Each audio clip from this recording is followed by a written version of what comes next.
man at dahil iti may sana namang describe iti sequence kay resurrection to Sunday Day. 1 Corinthians 15, doon itong detoy, doon tayo basahin amin, kadihidan. 58 verses all in all, beginning verse 1, go. Moreover, brethren, I declare unto you the gospel which I preach unto you, which also you have received, and wherein you stand, by which also you are saved, if you keep in memory what I preached unto you, unless you have believed in vain. For I delivered unto you first of all that which I also received, how that Christ died for our sins according to the Scriptures, in that he was buried, and he rose again the third day according to the Scriptures, in that he was seen of Cephas, then of the 12, after that he was seen of 500 at once, of whom the greater part remain unto this present, but some are fallen asleep. After that he was seen of James, then of all the apostles. And the last of all he was seen of me also, as one of the born out of Judaim. For I am the least of the apostles, that am not meant to be called an apostle, because I persecuted the church of God. But by the grace of God I am what I am, in his grace which was bestowed upon me was not in vain, but I labored more abundantly than you all. And yet not I, but the grace of God which was with me. Therefore, whether I or they, we preach, and so you believe. Now if Christ be preached that he rose from the dead, how say among you that there was no resurrection of the dead? But if there was no resurrection of the dead, then is Christ not risen? And if Christ be not risen, then is our preaching vain, and your faith is also vain. Yea, and we are found false witnesses of God, because we have testified of God that he raised up Christ, whom he raised not up, if so be that the dead rise not. But if the dead rise not, then is not Christ raised. And if Christ be not raised, your faith vain, are ye not yet in your sins? And they also which are falling asleep in Christ are perished. If in this life also we have hope in Christ, we are of all men most miserable. But now is Christ risen from the dead, and became the first fruit of them that sleep. For since that man came dead, but by man also came the resurrection of the dead. For as when Adam all died, and servants of Christ shall all be made alive. But every man in his own order, Christ the first fruit of the world, Christ is coming. Then coming the end, when he shall have delivered up the kingdom of God, even the Father which he shall have put down all rule and all authority and power. And he must reign till he hath put all enemies under his feet.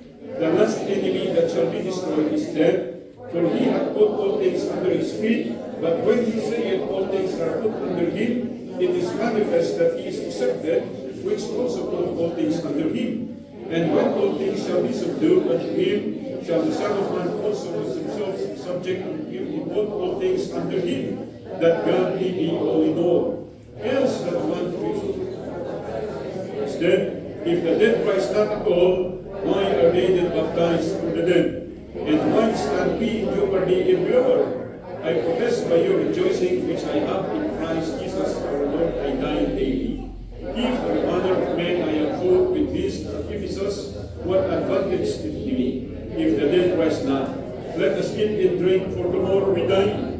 Be not deceived, evil communications corrupt good manners. Await to righteousness and sin not, for some have not knowledge of God. I speak this to your shame. But someone will say, how are the dead raised up, and what the body will become? Thou fool, what thou sowest is not quickened except it die. And what thou sowest not, that the body shall be thereafter grain, a change of wheat or some other grain. But God giveth it a body as it hath pleased him, and to every seed his own body. All flesh is not the same flesh, but there is a kind of flesh of men, another flesh of beasts, another of fishes, another of birds. There are also celestial bodies and bodies celestial, but the glory of the celestial is not one, and the glory of the terrestrial is another.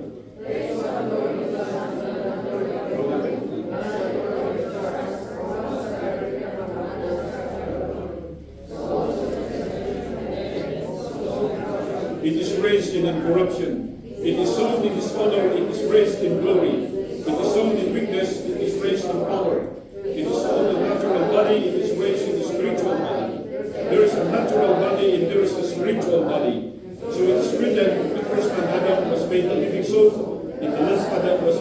quickening spirit. Howbeit there was manifest in spiritual, that which is natural, in other words, that which is spiritual. The first man is of the earthy, and the man is Lord from heaven. As earthy is also earthy, and that's heavenly, such are they which are heavenly. And as we have borne the image of the earthly, we shall also bear the image of the heavenly. None of this I say, brethren, that flesh and blood cannot inherit the kingdom of God, either that no corruption inherit incorruption. Behold, I show you a mystery, we shall not split, but we shall all be changed. In a moment, in the twinkling of an eye, in the look the trumpet shall sound, in the dead shall be raised incorruptible, and we shall be changed. For this corruptible has put on incorruption, and this mortal has put on immortality. So when this corruptible shall have put on incorruption, and this mortal shall have put on immortality, then shall we be brought to God's saving, then swallowed up in victory. O death, where is thy sting? O grave, where is thy victory? And the sting of death is sin, and the strength of sin is the law. But thanks be to God, which giveth us the victory through our Lord Jesus Christ. Therefore, my beloved brethren, be steadfast and immovable, always abounding in the work of the Lord. For as much as you know not that your labor is not in vain in the Lord. So, tugaw tayo. Kasi na kayo. Sa pinistorya. Pati si kasunod niya kasi sa kabigay. Ha?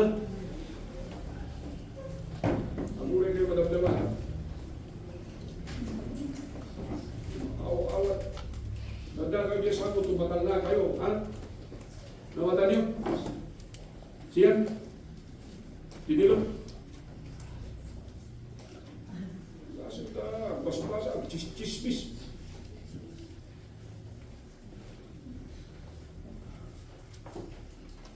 Iti 1 Corinthians, insurat ni Apostle Paul to address the problems of the church.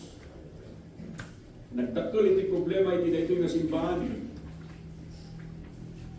They are guilty of idolatry, fornication, immorality, and makita yung the previous chapters nga agdidin na runda. At dati sa nga pagkinawatan, nagay membro iti simbahan, agdarunda. Kung timang judge kinyada, nagay da judges nga unbelievers. Isu nga dito'y gagayin kinkakabsat, agyaman tayo ta, adangay da dito'y da nga problema iti simbahan, nga mangiladawan kada tayo, nga iti simbahan kumahan nga kasjali. Tanong, normal kuma daytoy, and then saan ko mga inadresan daytoy ni Apostle Paul? Nung dagito'y dapat abnormal, saan nga dapat nga makita iti unag iti simbahan, dagito'y da nga klase iti bason. Isu nga na isurat daytoy nga 1 Corinthians, at dapat jay 2 Corinthians, because kaya adresan na jay 1 Corinthians, dagito'y da nga members. And then jay 2 Corinthians, dagito'y da nga leaders. Because they began to question jay leadership ni Apostle Paul. So gagayon kin kakabsat, makita tayo dito, iti tarigagay ni Apostle Paul, nga ibingay iti kinapudno, kadagito'y da nga, na dumadu mga simbaan nga Norwegian na. So yaman tayo lang, iti Corinthians, kung saan nga kapatpada, jay simbahan ijay Galatians. Tamas worse, jay problema ijay Galatians. Yaman tayo, ta jay Corinthians, di kita problema da, kung puna tayo nga inward na problema. While jay Galatians, outward din mas grabe. Nung una man bukas jay gagayin din kapsat, at dito iti may sa nga portion ijay surat, nga ibagbaga ni Apostle Paul nga dapat na ma-encourage da. Apay aya, tati panag-ungar kat agpaiso. Saan daytoy kat kuna tayo ijay nga uray man mo iti daduma kat saan da nga mamati, kat kasjay tayo mat. Uray mo iti daduma nga religion kat saan da nga amuwin o saan da nga maexplikar, kat saan da nga isursuro daytoy, kat isutit kitaan tayo saan kakabsa. Because only in the 1 Corinthians book, and in this chapter, that the resurrection event was so detailed. Iti pakamo, dahito yung Apostle Paul kada tayo, na ijay libro iti Gospels, kung saan nga kasjay nga nailadawan. So kuna na dagito da, nga kuna na ijay nga I delivered unto you first of all that which I also received, how that Christ died for our sins according to the Scriptures. And then later on, makita tayo nito yung kakabsat na i-depender na iti resurrection. But beginning verse 12 hanggang verse 34. And then the resurrection, masapol nga bodily. Hang nga spiritual, dyan nag-resurrect. So gagayon kay kakabsat, ada dito iti may isang mensahe nga kaya kung ay kasama kada kayo, and I entitled it, The Grace of God. Iti grasya, iti Diyos. Iti grasya, kat may isang intod niya po Diyos, nga we do not deserve. It is God giving to us something, yet we do not deserve it. Iti mercy, it is God not giving to us what we deserve. Iso ngayon makita yung iti contrast nga ijay mercy saan nga ipalubos niya ako Diyos nga mapasamak jay banag nga deserve tayo kuma. Anya di ay jay punishment iti bason. We deserve jay punishment iti bason, but because God is merciful, He does not allow it to happen. Ti grasya ket daytoy dagay da banbanag nga we do not deserve, but we acquire them. So itibiyag tayo kas may nga namati, mapaspasamak na gitoy, yun saan ko nga amo, numap-appreciate tayo. Tati problema, kas tamot lang kada gitoy dala namati, ijay Korinto, awanan kiniyada jay gratefulness or thankfulness. Actually, jay chapter 1, hanggang jay chapter 4, ilang nadawan ni Apostol Paul, nga dagitoy dala Kristiyano jay Korinto, because they are well provided. As in Saduda, they have their own business. Oh, maganda yung kanilang buhay. Actually, iso nga kung nakada kayo nga, daman iti may isang simbaan nga nalakang at tinmulong iti kasakulan ni Apostol Paul financially. One of the church is the church in Corinth. So, makikita natin that they are well off. Mayaman po sila financially. Ang masama dyan, doon sila nag-rely. At yung kayamanan nila, doon sila naging mayabang. In the Apostle Paul had to correct it, that it is because of the grace of God. Kaya tayo dito, if you acquire something, and you think it is because na naging masipag ka, at because nakapag-aral ka o nakapagtapos ka, mag-ingat po tayo. I-acknowledge mo that it is because the grace of God. Na sa grasya lang niya, kaya natin nakuha ang mga ganyan. Oh, sinabi ko kagabi that just after our afternoon service, we will be traveling. Bakit po ba? Ilalabas po yung sasakyan na idudonate ni Atty. Jamie sa church, sa mission. So actually, bukas sana yun inilabas, pero sabi ko, anak na makabiyahe. I can only travel kung ipadas mo na i-postpone no Monday. So sige pastor, so yung tawag na so i-reward ang bigat. So agyaman tayo. At idamo, na-realize ni Jenny, di ba, nung una bumili siya ng sasakyan niya pero nasira. And then napanunod na sa Gamentino nunak. So nag-struggle sa dyan, hindi pa siya lawyer during that time, CPA pa lang siya. So, ngayon naging lawyer na siya. Yung commitment niya, andyan pa rin. Pero alam niya, it's by the grace of God. Hindi siya naging mayabang. At ganoon din sana tayo. Amen? Ususarang lang, example din dyan. Nakaduang kada tayo, no, at niya iti masagrap tayo, no, at niya iti pagbalinan tayo, ay malipatan tayo ni Apo Diyos, malipatan tayo ti simbahan. Huwag yaman tayo, at ni Brother Dino. Oh, ano nasawa ka? Kawan plano?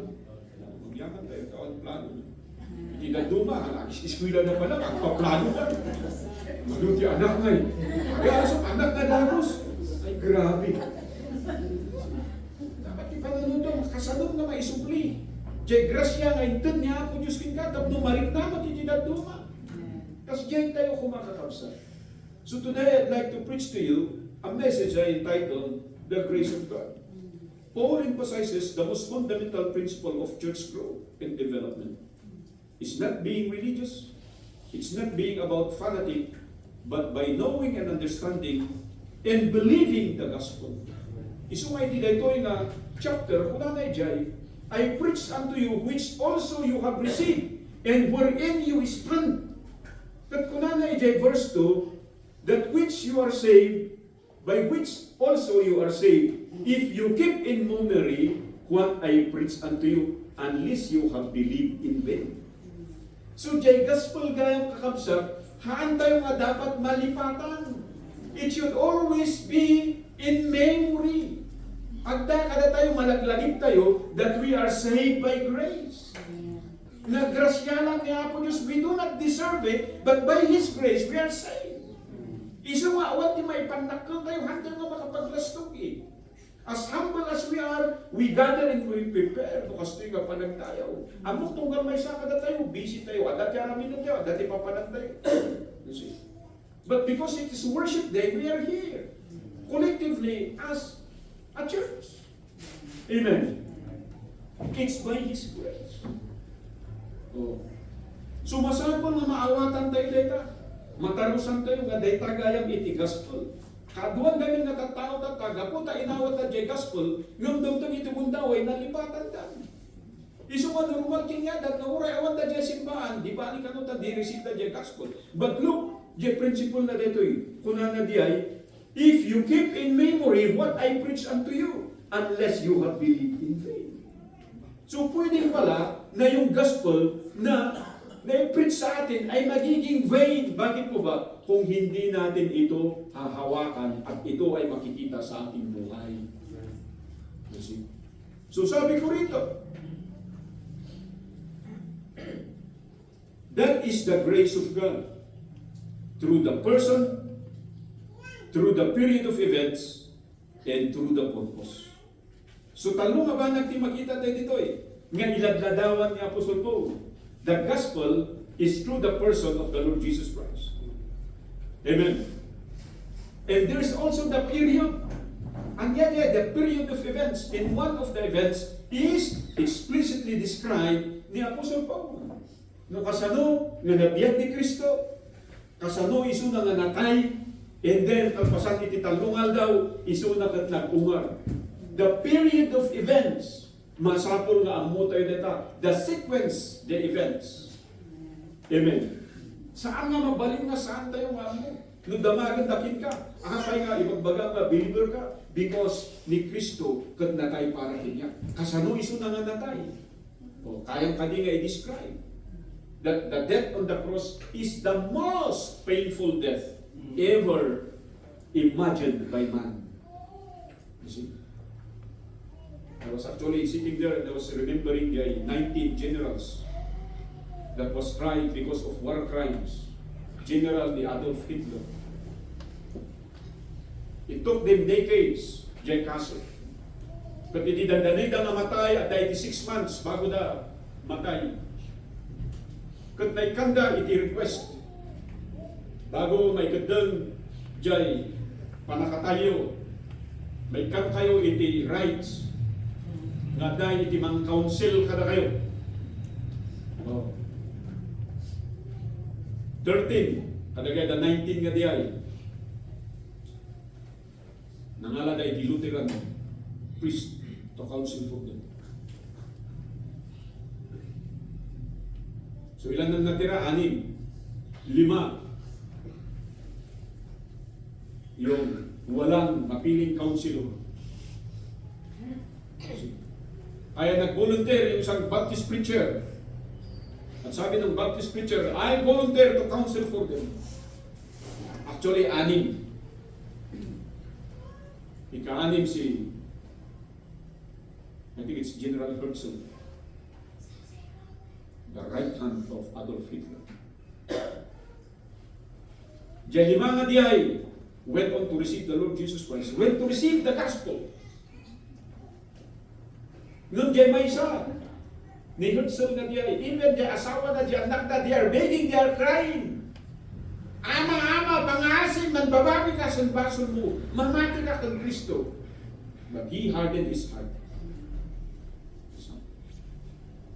And he died without knowing the Lord Jesus Christ as his personal Lord and Savior. Ang mga gagawin kay Kabsa, Dito tayo makita yung grasya niya ako Diyos that even nagkikita ng criminals, they are given the chance to hear the word of God. Imagine ni langit, the longest reigning king ever lived, and the most wicked among them is Manasseh. But in the book of Chronicles, it says there he was converted and he believed God. Imagine we will be meeting him. I will be meeting him there up. And I will be asking him, anya tinignan, hindi pinaragadin ni Isaiah. Insulsuldan ni Isaiah, iti may sana kayo. Nagpapaot, isuna, iti may sana, nagpapukan, isuna, pinautandan di nga kayo. Hingga na umanay ni Isaiah, insulsuldan, isuna, di unag na, sana ito pinaragadi, iti duwa. Because he cannot accept the preaching ni Isaiah. But the Bible claims in the book of Chronicles that he believed in the last 3 years of his life and he was converted. Imagine the most notorious murderer is none other than Nebuchadnezzar. But at the end of his life, he looked up and believed that there is God. Amen. The grace of God. And yet, kaduan ng believers at sa isalangan tayo nito. Umuna, antay makita dito the grace of living. Grasya po na tayo nabubuhay na. Hindi nyo ba alam? That's why many of us do not enjoy our life because we do not appreciate the grace that we are alive today. It's by God's grace. Alam nyo ba yun? Sa dami ng mga taong nangamatay, sa dami ng mga taong may sakit, sa dami ng mga taong nakabilanggo, sa dami ng taong dapat nasa hospital, you are here inside the church. Amen? Amen. And you are listening to the preaching. And we know that the promises of God, one day everything will be normal. And that normal is what we call glorious in the sight of God. In the grace of living, sabi ko rito, Paul confronts the behavior of the Corinthians that they have lost focus on the essential issues since they are enjoying the life of blessedness.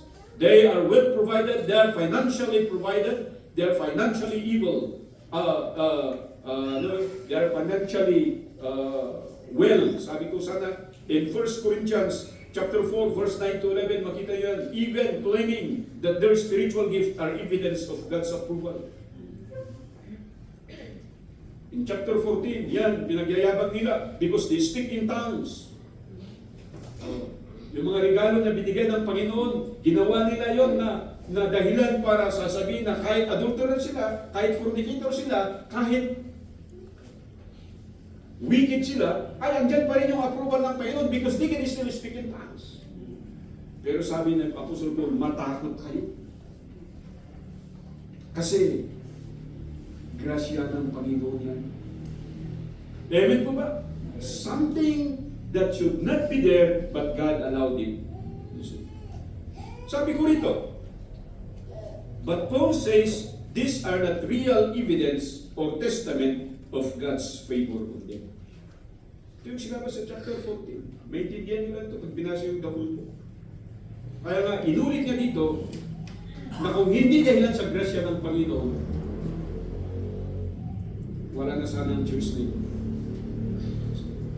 He is attacking yung belief ng mga tao na nagdidiktar sa kanilang behavior.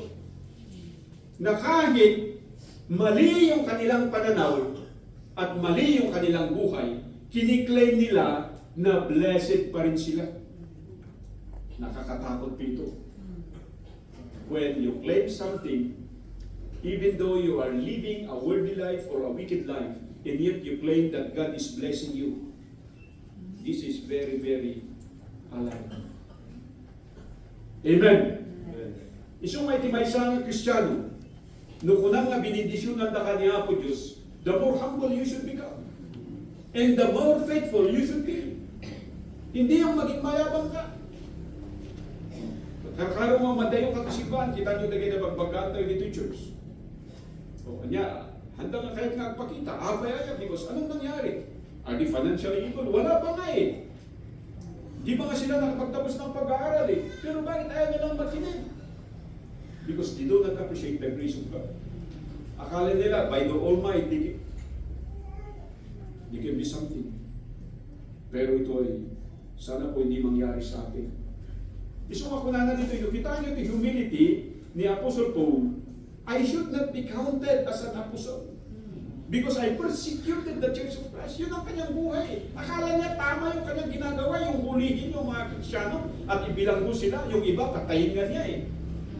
Kaya nga sabi ng mga church people, nung naging attendee nila si Apostle Paul, pambira, andito yan para ipakulong tayo, kahit patayin tayo. Natakot sila. Pero sabi ni Apostle Paul, hindi po. Andito ako kasi binago ako ng grasya ng Diyos. At ganun sana tayo. Amen. Oh. So dito yung gagawin din kakabsat, di may kadwa, the grace of living is the first, and the second is the grace of learning. Paul expounded to them the life of Christ as a pattern to follow. Kaya sabi niya, follow me, sabi ni Apostle Paul. Maraming hindi nakakaintindi yan, pero kung titingnan mo yung succeeding verses, as I follow Christ. Yun ang sinasabi niya. Maraming mga leaders na gumagamit dyan, follow me, sinasabi nila, kaya maraming nagiging followers ng man dito. Oh. Sa Lipanto Bible Baptist Church, maraming naging followers si Cordigon, maraming naging followers si Ugto, maraming naging followers si Barrientos. At sana huwag kayong maging followers ni Bastian. Ano ba tayo? Maging followers tayo ni Kristo. Oh. Because Paul is not the source of grace. He is not the source of salvation. He was not crucified. Yun ang pinupuntirya ni Apostle Paul dito. Because in the 2 Corinthians, nagkanya-kanya sila kung sino yung leader na gusto nila. Amen. Itisimbahan kasjayman. Awan actually itisimbahan na may sa tinagakuan na we are all collections of different tribes, of different families, of different backgrounds. Amen. In some of us, in one way or the other, we came from different teachers. Kaya nga minensyon na dito. Anong sabi ni Apostle Paul? Awan iti serbinan o dati 1,000 nga teacheryo, nuhan kayo matlang agsabitar kini Kristo. Wala pong silbi yun. Dapat na, anong sabi niya? The grace of learning, matuto tayo. Kaya sabi niya, yung pattern pala ni Kristo is a life of humility. Anong sabi niya? Counted it not to suffer for the people of God, diba? Iniwan niya yung trono niya sa langit, naging tao, mabuhay at namatay bilang kasalanan sa lahat ng kasalanan ng tao. Wala siyang kasalanan. Yun ang napaka-humble na ginawa ni Apostol ay ni Panginoong Kristo. Ano mo sabi niya dito?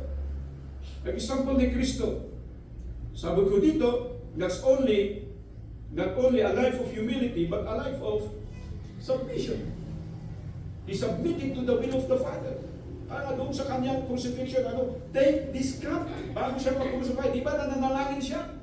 At sa kanyang panalangin, lumabas yung mga dugo sa tindi ng kanyang emosyon. As if droplets is dropping from his face. His perspiration is actually a blood. Yun ang description ng Bible eh. At siya panapanalangin na, take this cup away from me, Lord, but if it's thy will, let thy will be done.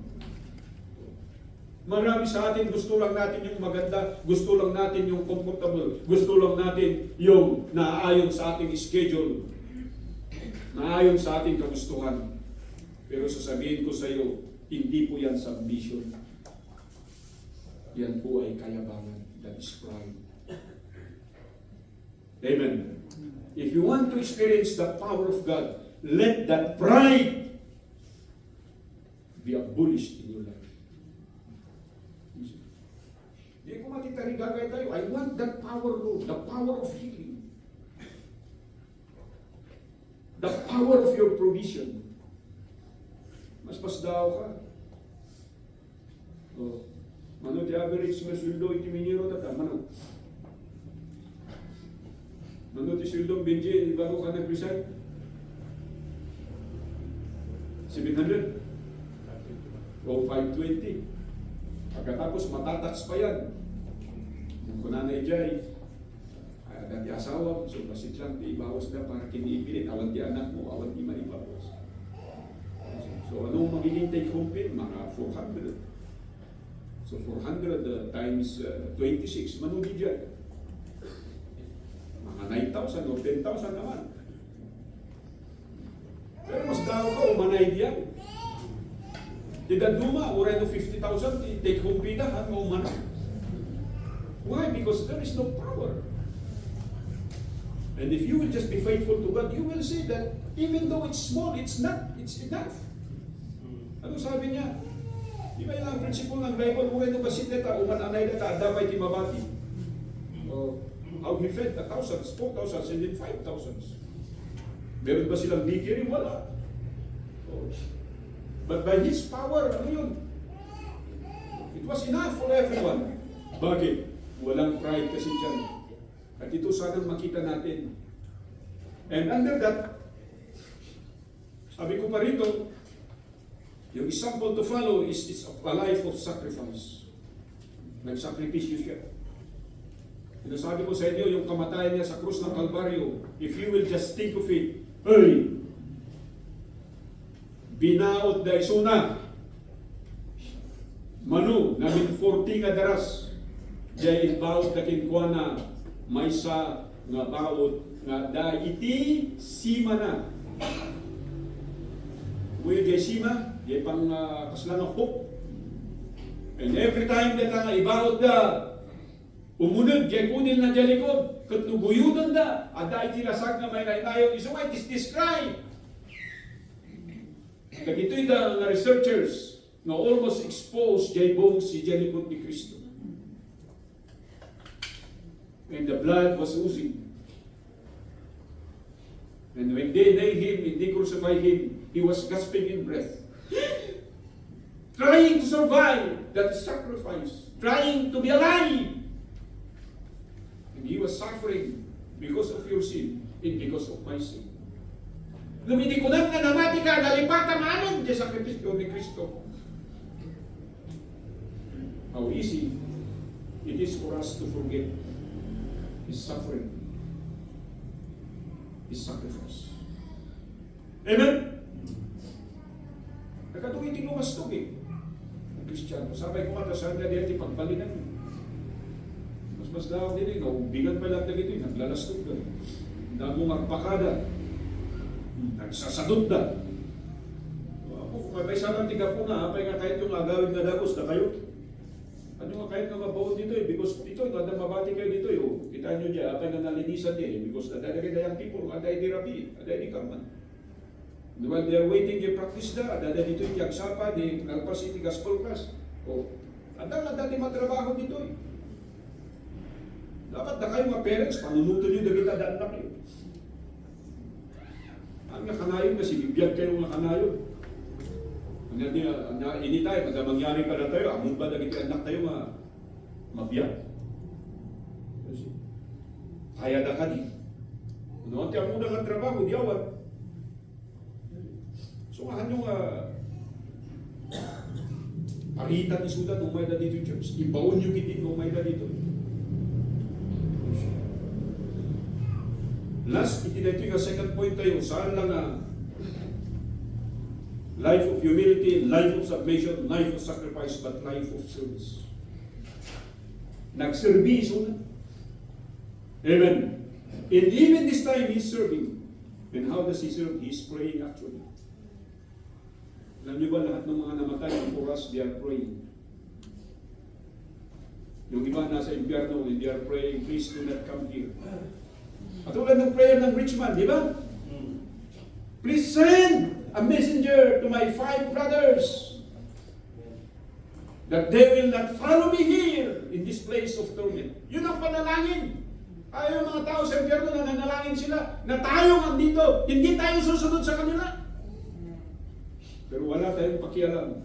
Katulad din ng rich man, ang yabang niya, di ba? Nag-rely siya sa kanyang mga kamay, sa kanyang mga kayamanan, sa kanyang mga influence. Hindi niya binigyang halaga yung gospel of grace or the grace of God. At yung mga nasa langit, nananalangin din sila. Pinapanalangin nila tayo. Ngayon gawin kinala ti problema kada tayo ito, hantay mga kakiyat tayo makita na ito. Why? Because we are too concerned with activities the world is offering to us. Amen? Hindi na tayo nag-iisip. Dapat ipanpanunutan na kanayon dito, yoy, kano dyan gimong mi, kano man nga i-present itibagi kiniya po Diyos, kano wag man nga makapagkararating ko na, yes, you can pray in your home, you can pray in your workplace, but there's a totally different when you are praying together with the family and with the congregation and with the church. Amen. Because it is commanded in the Bible. And actually, when Christ resurrected, He appeared to them in their prayer meeting. It's not a regular Sunday service, but He appeared in their prayer meeting. You see? And most often than not, God is talking to you. God is appearing to you during prayer meeting. Yet many of us does not believe. Walang halaga ito sa atin. Anong nangyari? We underscore the grace of God. Yung panghuli, ito na. Diyan last verse kami, kung nana dito'y, kita ano ba din?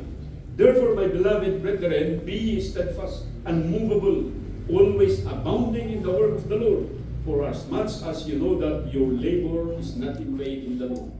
The grace of labor. The grace of labor. Apay nga labor tinausar dito because labor has a pain going with it. Iti may nga inan ag labor data hang nagkatawa. Iti may nga mother nga gipasngay ag sangit amin nga klase nga pain in describe na jay actually jay mangyari jay tribulation as if it is a laboring woman. Iti marit na iti tunggal maysa. Kada tayo wala lalaki, saan tayo nga amuni jay? Only dagay na nagbalin nga mother ti maka-explain. Amen? Kas jay iti ag labor gayam. Kiniya po Diyos, ada iti sakit na. Nga marit na tayo, apay nga ituldurin nyo dagita nutsyo. Anong pay nga nalpas dito, lubrugiyak pa lang. Ilang di attitude na ito yung first year na lang ito. Pero ako na, kung siya lang, tiagbalin nga education nga secretary, tuladat ni style di Japan. Hang nga ABC, ti isurong kinyada niya, manners. In the 4 years of their elementary days, it's all good manners. So kita nyo, sumapuna kada kayo.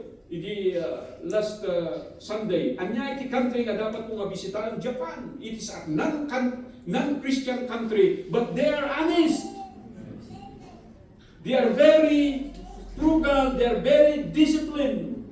Kung nandiyan may isang asiman, nga nag-retire na ng midpoint, dyan basista, dyan mission tayo dyan. Kung na kamayatan ni dyan, no, ibatin dyan cellphone mo, no subliyom deta, uray manong oras, at dahil dyan na nakadiso. No dinanon deta, iti pulis, ala na deta, ipana dyan, station da, dyan mo nga alaon. Awan iti mang ala. Amen? Kung na dyan, ano dyan nga, 3 decades, record in the airport na, awan tinapukaw nga baggage. Nga magyaman dito di Pilipinas, Guinness Book of Record. Nakargaan ti bala, malukatan dyan bag, mapukaw dyan jewelry, mapukaw ti kwarta, makutungan ka pa yun. And yet we claim that we are a Christian nation, you see? No, medyo awan eh. And yet they are so disciplined. Apa kamari gamit ni style education tayo dito. Nga tatay iti barbaro ay magmagada, ano nga isuruan ni suta iti mathematics, discussion yung kindikinyada no kasanong at negosyo. Di ba? Yung isuruan ni suta ti calculus, ti niya pa dita, kinumkonformi nga adal, ang mungure no master na dita. Malindan tumakurap. Kung yung gagawin pinkabsa, iso dagito dahil iti problema tayo tata. Kunak dito the grace of laboring was always marked by consistency. Ito na. Ang isang babae, ang isang nanay, na magiging nanay pala na nagle-labor, hindi dapat yan titigil. Anya, itikap, no sumardan data nga nagle-labor, anya, ti resulta na data, si Sarian, di ba? Cesarean. Sino ka nakapin na cesarean? Oo, mabait ka. Di Judith, ibig ka pasok ka, hindi ko lang, nasakit mo, tahanan. Aglib-labor ka na serserti ka, kinayaan mo Diyos. Ano yung mangyari dyan? Ma-offend ka, mauyaw ka, anyabay, katawaan na ka. And the worst nita, your loved ones, your family members are the one who will what? Go against you. That's the hardest part of laboring. Pero nung sabi dito, magpatuloy ka, maging consistent ka. Because at the end of that, there is the blessings of God. We are in the process of laboring today. And sabi ko sa inyo, this year is a very significant year for us. Bakit po ba? It's our 50th year. It's the Jubilee year, the year of release. Release from what? From poverty. Release from what? From sickness. Release from problems. And that is the promise of God. That is scriptural. So karamihan sa atin parang hindi tayo naghahanda. Iba yung pinaghahandaan natin. We should be preparing for this even. You see? Kunak dito not only by consistency but commitment. Narigat mo kaya labor eh. Yung trabaho dito eh. Nagrigat na maunong ka na kayo namin. Ada pa ka na kayo dito. Tikas lang na binar kadaan. No, ada diyemay sa. Santurang ada diyemay sa. No, awan diyemay sa. Awan mo diyemay sa. You think I'm not offended? I should be offended. Pero hindi ko niisip yun. Wala yung sa akin. Kasi nakikita ko meron mga tao dito na in their own simple ways, they are there to labor. Pupunta ka dito, magtatrabaho ka, wala tayong sahod. Di po ba? Pagkatapos, nadidelay pa yung pagkain natin. Mangantay yung manala daw. Balik ka damot yung merienda ko. Nalimlimot tayo. Expectaran nga dahil di gungunang awan. Why? Because the church members should build the church. Hindi yung iba na gagawin ng politiko yung simbahan nila. That's not in the Bible. It's always the believer who will build their worship place. Yung panghuli dyan is compliance. The grace of laboring is to comply. Ano yung comply? Nagawa mo na.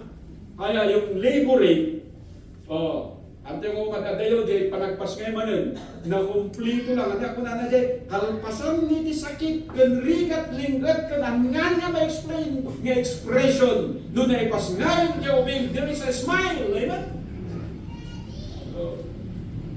Makita mo kang karuprupa, wow! Makita mo kang kaputpura mo, wow! Nung makita mo kang nangising-isip kang si kang video kang agisan. Kung di panunod mo ko na biya, Dr. Tekundrawit, pumuna mo lang dahil. So makita mo kang yung kapsat, very physical jay. Panagiladawan ni Apostol Paul dito yung kajay kunana, jay resurrection at dahil iti body na. As there was a body that lived, that died, and rose again, isunday ta, iti karini ako Diyos ka na tayo. There is a body that is spiritual, there is a body that is heavenly, and there is a body that is earthly. Celestial and terrestrial. So makita dito yung gagamit ng kapsat, nagmayat iti panangiladawan na.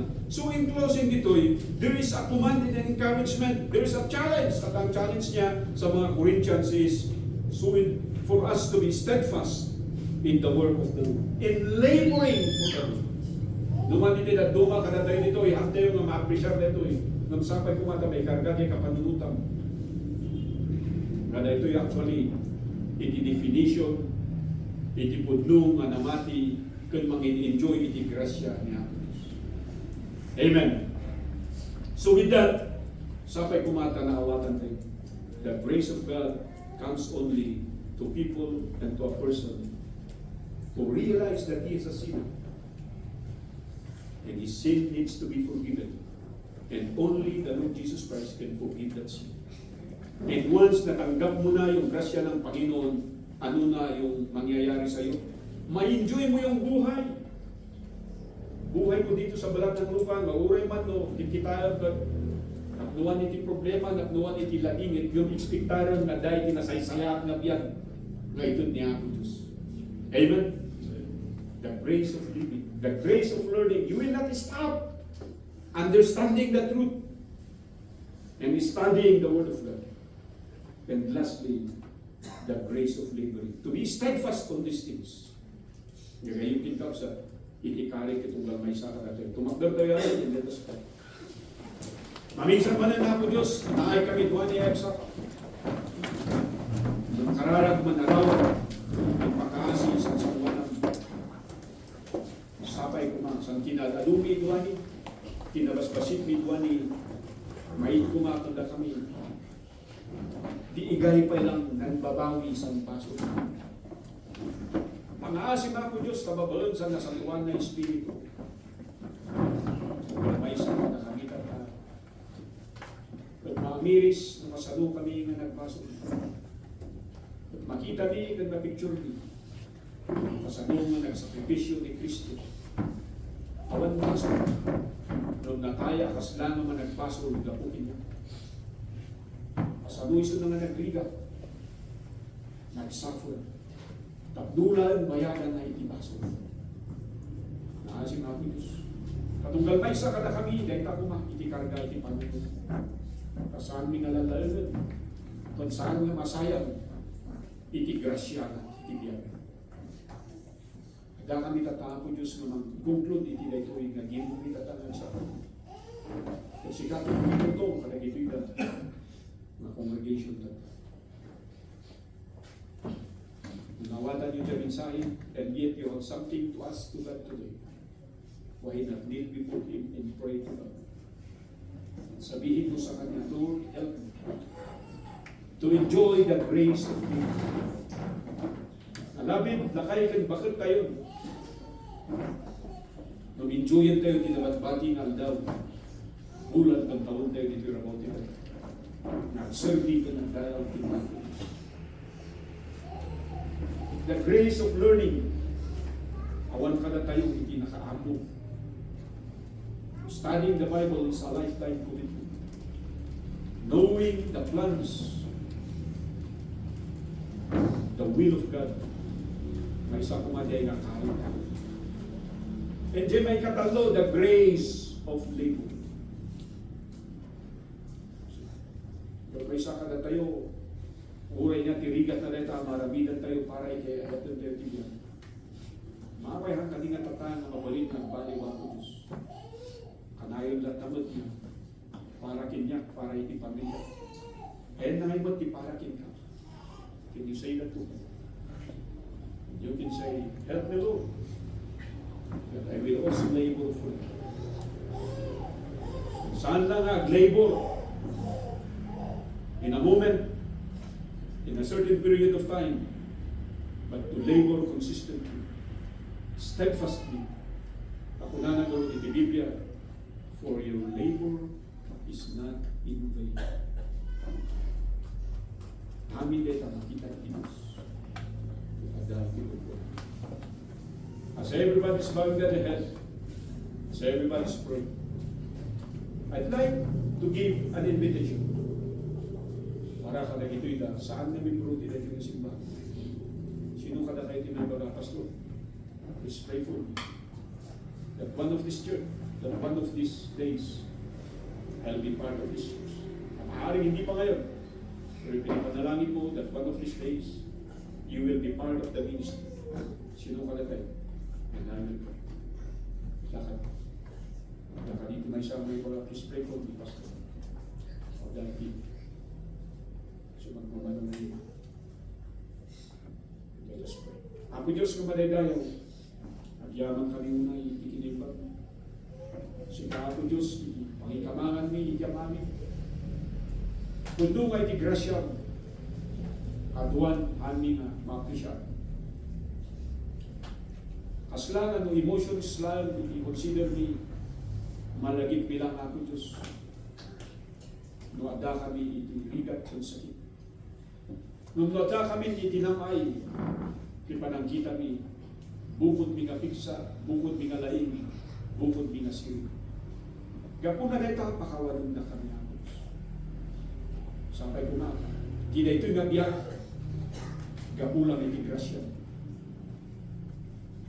Iti anyaman nga marapat mi, gapo iti panunot, panag-adal, panag-improve mi, saan nga gapo iti laing, gapo lang iti grasya. Astamot iti panag-servi mi kung sika. Nang nangruna, iti panang i-provide, iti kasapulan, iti pamilya, saan nga gapumot tayo? Iti kawalan mi, gapulang iti grasya ng Diyos. Doon ito, iti mapanunot mi, kung maraming mi. Amumi ako Diyos, nga saan mo ka kami nga baybay. Isugarot, iti tarigagay mi tapat. Nasabay kumata, saan mo nga ibatanda kami ang Diyos. Numan ang dadag ito nga nakurangan, nagbasulan mi, pakawanin na kami. Kung saan mo na kami nga baybayan. Ada ko man diyay kaasin, ada ko man diyay parabol mo, ada ko man diyay bilit mo ako Diyos. Nga mapadasan mi, ikinaytuin nga panagbiyak mi dito na ako. At salamat ako Diyos. Ikinangisalakanan, ikinagay sa kanila. Umanayan na ito ako Diyos kami. At patuloy kami nga serbi ka nagdaya ko siya. Uray man kalagitidan. Sympathizers and visitas mo. We commit them unto your hands. May they be a blessing to your name and so with their families. Salamat iti natin nga pribiliyo as I pray ako Diyos iti consistency kalagitidan namin. Iti ayat, iti suportada. Kanang naruna ako Diyos iti parabol ng iti biyan. Yamanin mi, iti na ito yung daw, iti na ito yung nagsakot. Matayaw iti natin in Jesus' name we pray. Amen and amen. Nagtugaw tayo pa and the afternoon service tayo, dito iti 2:30. So remind ko, the MC Consum Leader, we will be here by 2:30. Okay? And the work tayo dito, datong trabaho madamdaman, kung may tuloy na brother Justin Jangate, makukura namin yan. And